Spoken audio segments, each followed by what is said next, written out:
Did you know that in the United Kingdom there are villages where the density of spirits recorded is even higher than the actual population density? In Pluckley, for every 80 living residents, there is one ghost officially recognized by Guinness. But that number is not the scariest part. The scariest part lies in the white zones on the GPS map where taxi drivers often refuse to take rides after 10 p.m. We are not just talking about campfire ghost stories, but about places like Imber or Eam, where history has been frozen by the line between life and death and war. Forget about glamorous London for a moment. In this video, I will take you through the 12 spookiest towns in England, coordinates where even the bravest would never dare to stop and ask for directions after sunset. There is a modern paradox. While the government struggles to keep young people in rural areas like Pluckley, the population seems to never decrease. In fact, Guinness even awarded them a certificate recognizing the village as the most haunted in England, with a density of about 16 entities in a small area. It seems that here, the deceased are even more active than the living taxpayers. If you arrive here after dark, local drivers often choose to take a detour rather than crossing the Fright Corner intersection at sunset. Why, you ask?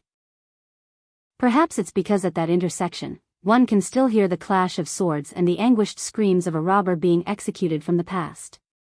Or at Pinnock Bridge, you might catch a faint smell of burning tobacco and fabric, said to belong to the vegetable woman who vanished on a stormy night during the Victorian era. We often talk about the loneliness of old age, but look at the Red Lady in the local cemetery.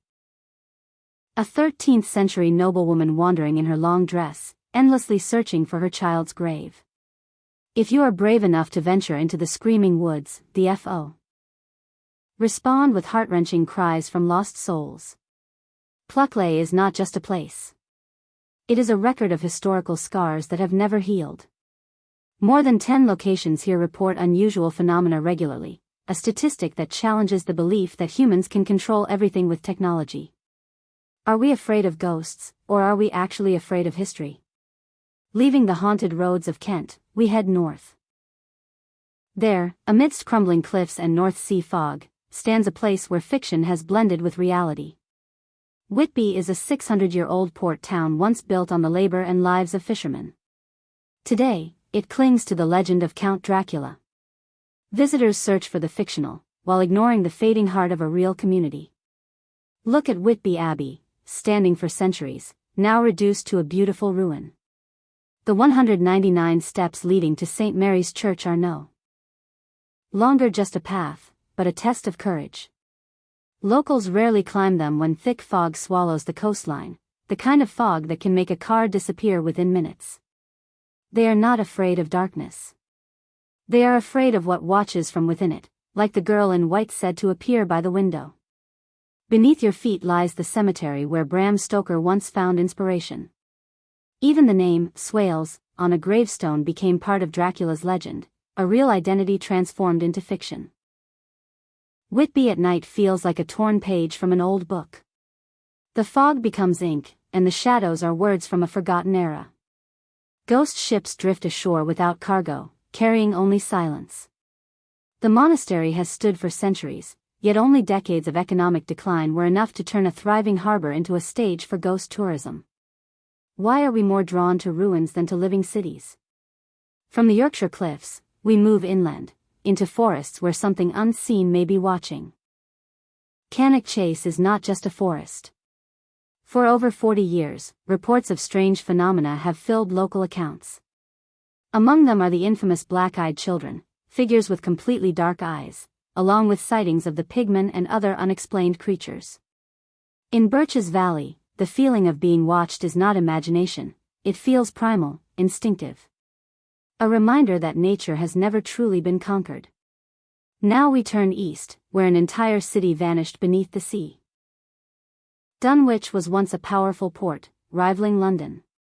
Today, it is almost gone, consumed by coastal erosion.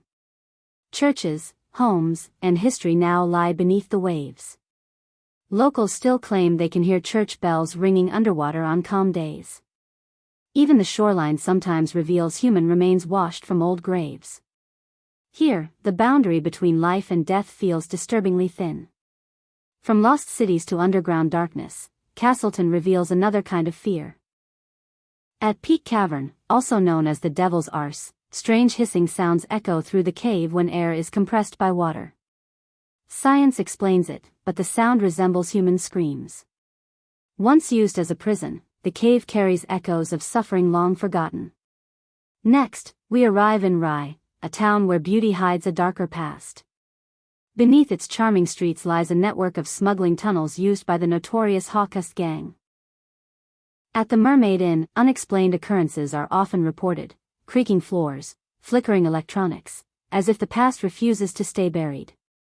Then there is Imber, a village evacuated in 1943 for military training. Residents were promised they would return. They never did. Even today, it remains empty, frozen in time. Eam tells a different story, one of sacrifice. During the 1665 plague, villagers chose to isolate themselves to prevent spreading the disease. Hundreds died, including entire families. Their graves remain as silent proof of their decision. Tyneham shares a similar fate, evacuated during World War II, never repopulate. Homes, classrooms, and belongings remain as they were left, like a paused moment in history. In Prestbury, the past seems to walk alongside the present. The Black Abbot is said to follow the same route through the village for centuries, especially during major holidays. Pendle Hill carries the memory of the 1612 witch trials, where 10 people were executed.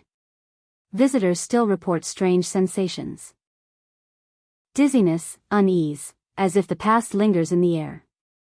Finally, Bodmin Moor, where sightings of a mysterious large black cat, known as the Beast of Bodmin, have persisted for decades. Even official investigations have failed to provide answers.